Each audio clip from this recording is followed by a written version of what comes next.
Okay, I've been trying out my new Laserpecker 2. It is a deluxe model with the electric rollers. And I wanted to show you what all comes with it real quickly. This is the main unit, the Laserpecker 2. It has a little shield, protective shield. It raises up and down with a button on the side. It comes with safety glasses, which are important. The power bank to plug it in and charge. Use it while you're, just use it while you're going. It had a set of samples that you can practice on. Luggage tags, dog tags, some metal, colored metal, and cork, and also some little wood pieces, which I've already done some on.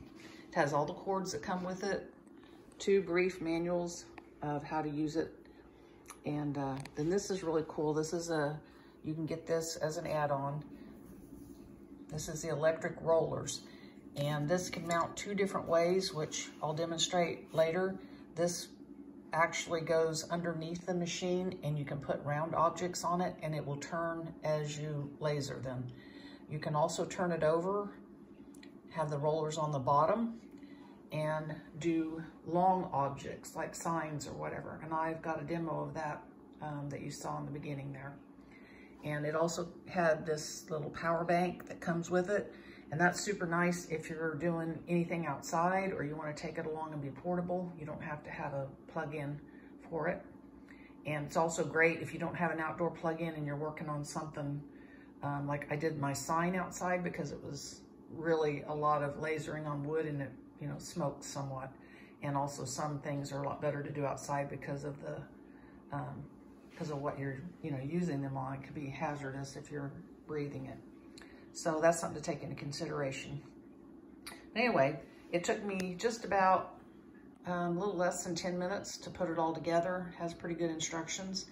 And then you download the app onto your phone and you're pretty much ready to go. Now, adding on the accessories takes a little bit of practice, but they have real short little brief videos online on their website how to do all that. And mainly the main thing is just getting the connections right on the back, which really isn't hard because they basically only go in one way, but it takes a little getting used to. Anyway, I'll show you some of the things that I've done with it and give you some brief demos. Okay, just very briefly, to raise and lower, this is really simple. If you long press it, it'll go continuously, then short press to stop. The same with the going down. Long press to go down.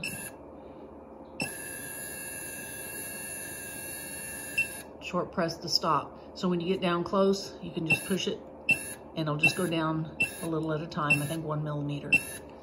Okay, and the important thing to remember when you're doing this, if you're using this guard, the correct distance from the laser to whatever you're engraving is even with the bottom of this. So like if I would engrave the ruler, I would just go down until this barely touched the ruler. Or if it's smaller, to where it's the same level as that. Another way you can adjust the depth if you're not using the guard is with this little ruler that they give you, and you go down to the surface and it should be 110 millimeters to the top, to the bottom of that. Not using the protective guard, they have another way to measure is with this little leg that drops down. You just drop that down, and then whatever your surface is, put underneath it and just lower that down until it touches.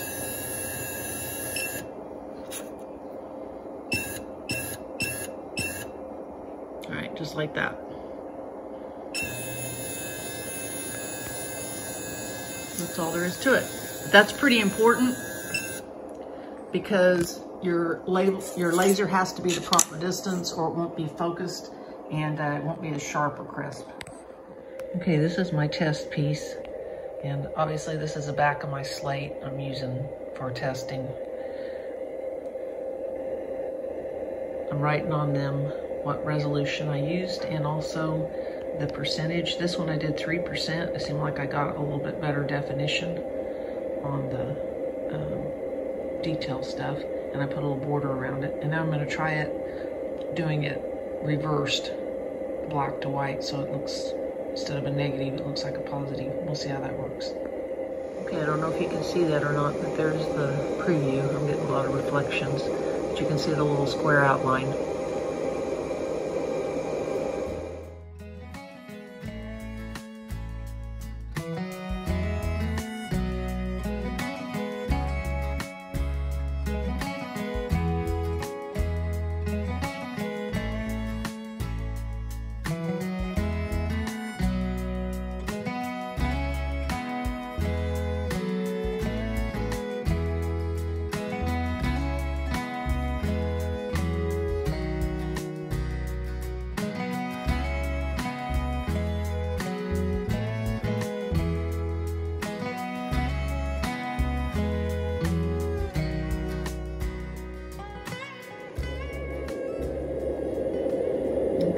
Done.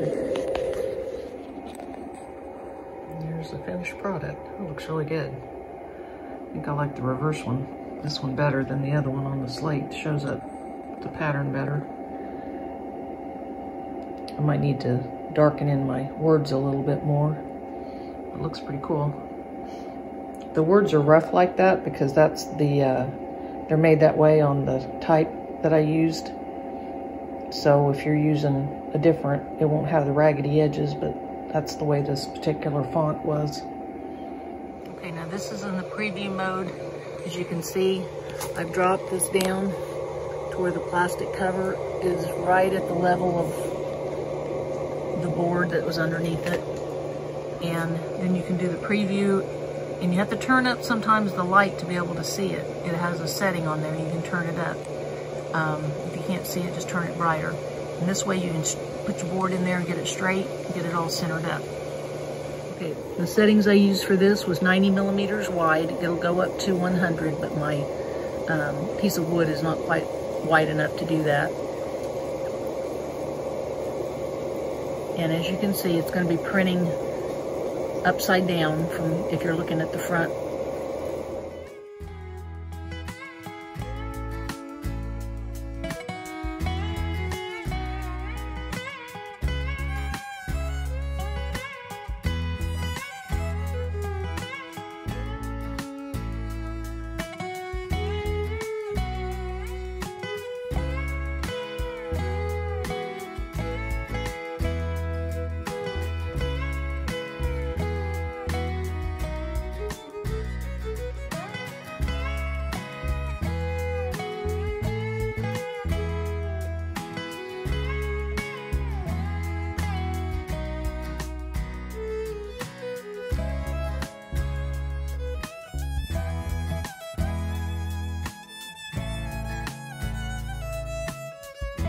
Resolution, that took 8 minutes and 24 seconds.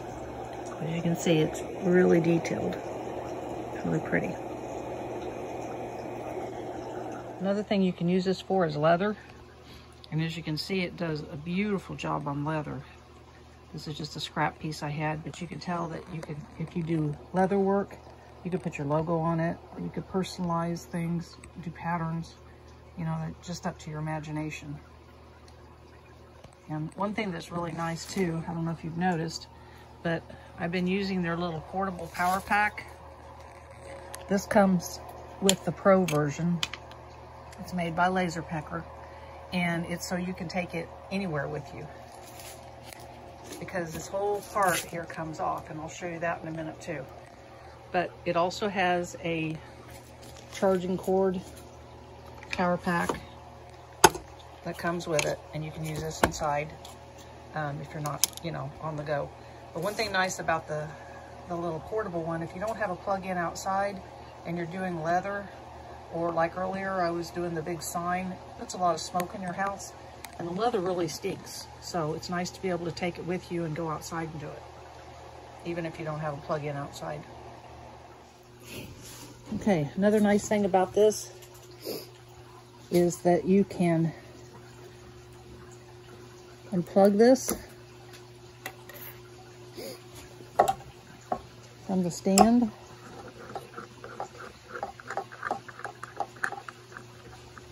Oops, wrong one.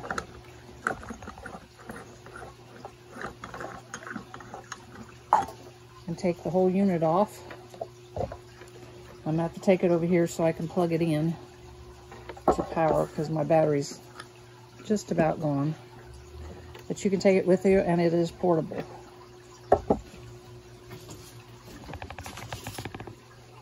I'm getting ready to do this on my cutting board.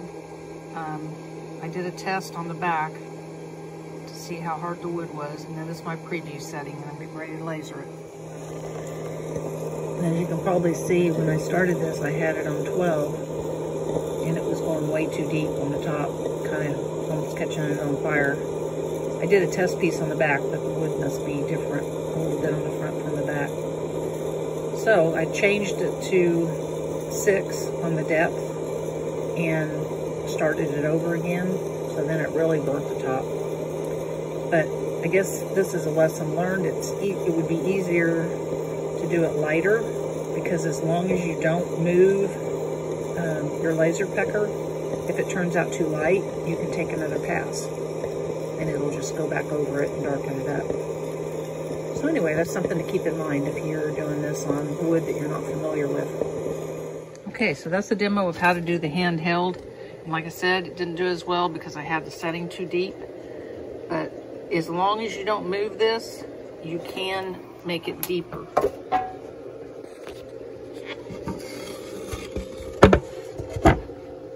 It's still usable, but obviously the top was too deep, and even the bottom, I could have gone a little bit lighter. So my test piece didn't tell me a whole lot. So next time I'll try it lighter, and then do it again if it needs to be darkened. But as you can see, my lining it up turned out pretty good. And it's kind of pretty. And I've got this charcuterie board, and I'm gonna try using the pine cone design on it. We'll see how it looks. Okay, I'm trying out my pine cone pattern on this board, and I didn't want to mess it up, so I took my own advice, and I'm starting it out at 3%. And we'll see how it does. I'm not going to move it. If it looks like it's good enough, then we'll leave it there. This one was a little bit difficult to position on there since the board's round. It's hard to tell what it's going to look like, but we'll see.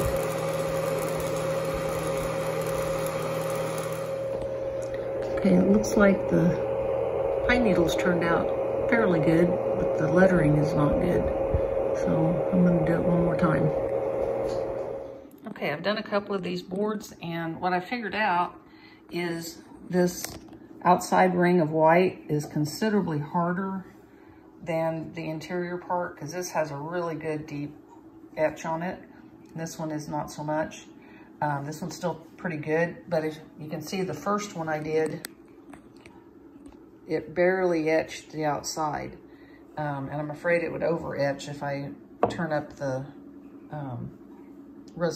turn up the depth for the whole thing, because sometimes you go too deep. I don't want it to be able to get food and stuff stuck down in there. So I think what I'm going to do is separate out this design from the lettering, do this, and then later come back in and put this on at a deeper depth and see how that works if I do any more like this. So that's just something to keep in mind, that even on the same piece of wood, that it can be a little bit different settings required. Okay, now another really neat feature of this, you can get this roller add-on, and what that's for, it plugs in to the main unit, and it's for doing things that are like a cylinder shape or like a cup or glass, and it communicates with the laser, and it turns your object as the laser is going, so that it, you know, engraves all the way around it. And another thing that this is really used for, in the beginning you saw my sign, and I use this to make it. So in order to do that, take those out, and you just flip this over upside down, and it has, oops, the wrong way, has these little roller balls that also help it stay level and they're magnetized, and they have a little hole, so they just pop right in there. And then you mount this onto it, and then just unscrew this from the main unit, and it attaches to here. And I'll show you what that looks like when I show you the rest of how I did my sign. But what's really interesting about that is that then this also communicates with the laser. So the rollers on the bottom cause this to go along in trolley mode. So you can do something really long. And it works real well. I did put, I built some little rails for the side of mine out of just a couple rulers real quickly, because the board that I was using was live edge and I didn't want it to, you know, tip and go off crooked. So anyway, and that worked real well. Okay, I'm getting ready to try to laser my sign for the cabin. And I have the Laserpecker, and it is in trolley mode. I will explain that here in just a bit. And I've already done my design, and as you can see, I don't know if you can see it, but I've made a tiny chalk mark here where I should start, and another one over here where I should end. And I'll look at the little preview light to make sure that this is right before we start. Okay, I'll turn on my app, and I've already downloaded my picture to my album. Okay. Now there's different kinds of, as you can see, it changes the look of it depending on what you do. I'm going to go with the bin. The grayscale you can also use, it gives you more detail, but it takes a long time, and this is just a sign, so, and this doesn't show up that good on here anyway, so I'm going to go with the bin. Then next, and I don't need to crop it. I do need to rotate it like that. Top, this will be the top. And I need to put it into trolley mode. Let me do it. Then I go up here to the little, I don't know if you can see that, I got a little bit of glare on it. There we go. Go up here to 3 little lines. Go to mode settings. Go down to third axis,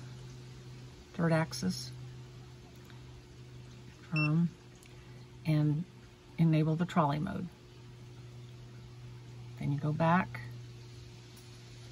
Now, turn it back around. There we go. And I'm going to do 90 millimeters. And it'll be 625 millimeters long. The most you can go is 100 millimeters. I'll tell you what, let's just go ahead and go 100. There we go. I'll make it a little bit wider. Okay, then we go to next.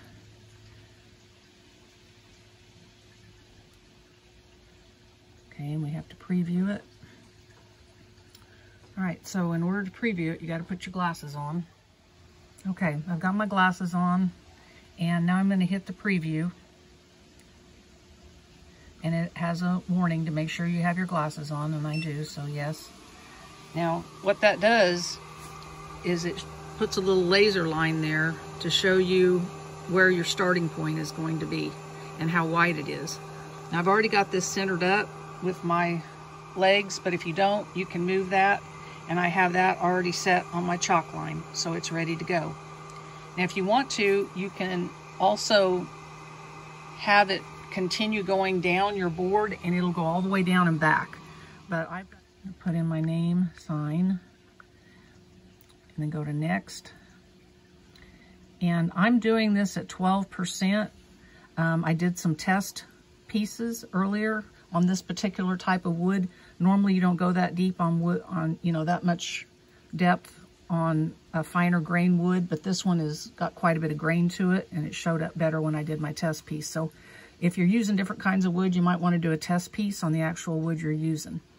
So anyway, we're going to give this a try, and here we go.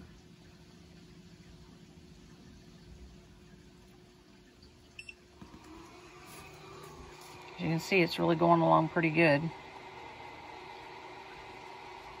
Here again, I'm not speeding this up. That's how fast it goes.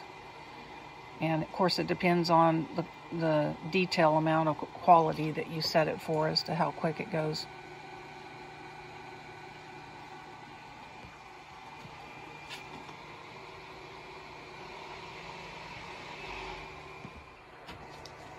Okay, we're moving along to the lettering. The first part of the arrow done. And I did do one thing wrong here, I'll show you. When I set this up, you have to remember that when you're using the trolley mode, the trolley is a certain width.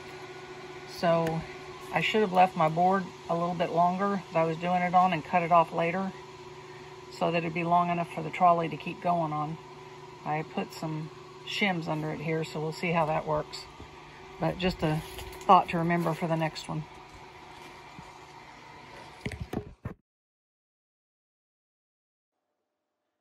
If you want more info about this Laserpecker, I have posted the links in my video description, and I think you'll really enjoy it. It's an awesome piece of equipment.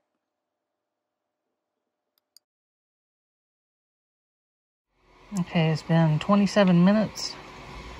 We're about 3/4 of the way done.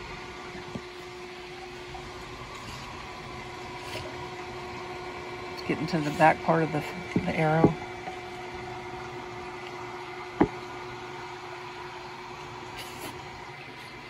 It's looking pretty good, and it's nice and deep.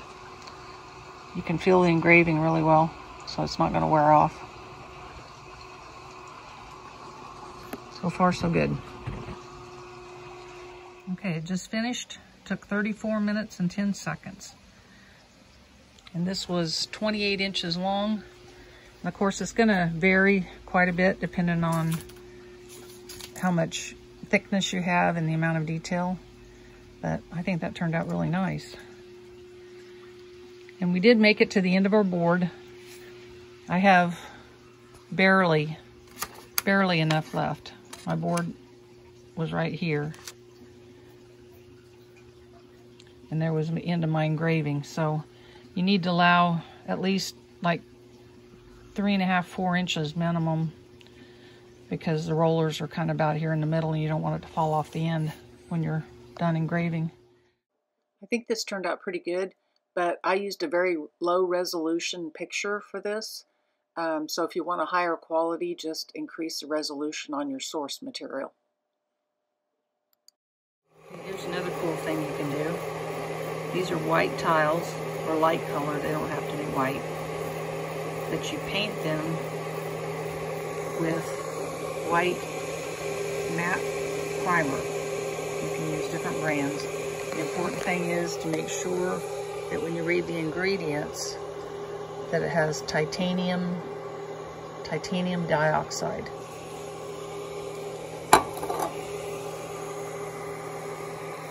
And when you do that, it burns that into the tile itself, and hopefully it should stay black when you take the paint off the thinner.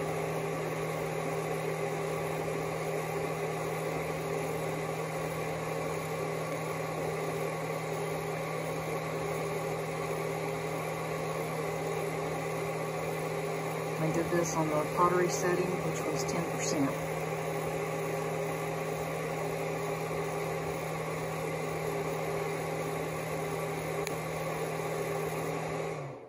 Okay, so here's some of the other little projects I've done with my laser engraver. It's a Laserpecker 2, and I did some little charcuterie boards for cheese, snacks, or you could use it for sushi with our logo on it. And some coaster size. I'm gonna get some coasters and do them. And here's one of my favorites. We got some big cutting boards, and we put a little bit of a pine cone emblem on there. And did that also with a piece of slate for another little charcuterie board. And it works amazing on leather, so I'm gonna have to play with that. You could laser engrave your books or wallet, any number of things.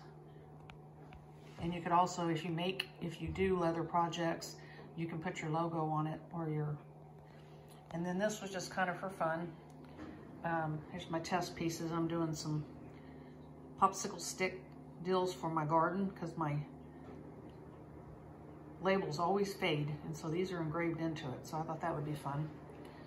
You're probably not going to buy this just to make garden labels because it's a little pricey, but if you have any kind of, it'd be great for doing some kind of a little business.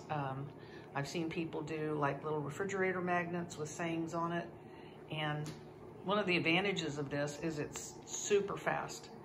It won't do really large items. The size is just a little under 4 inches by 4 inches, but unless you use it in trolley mode, which is what you saw on my sign, and then it'll do pretty much, I guess, unlimited length and about 4 inches high. But you can do, like if you're doing a sign with more lettering on it, you know, you can do more than one pass to get the next line of lettering on it. So anyway, there's all kinds of things. Your imagination can probably think of more. You're supposed to be able to use it on some types of metal. I haven't tried that yet, but they do send you some little metal samples with it, so I'm gonna have to give that a try as well.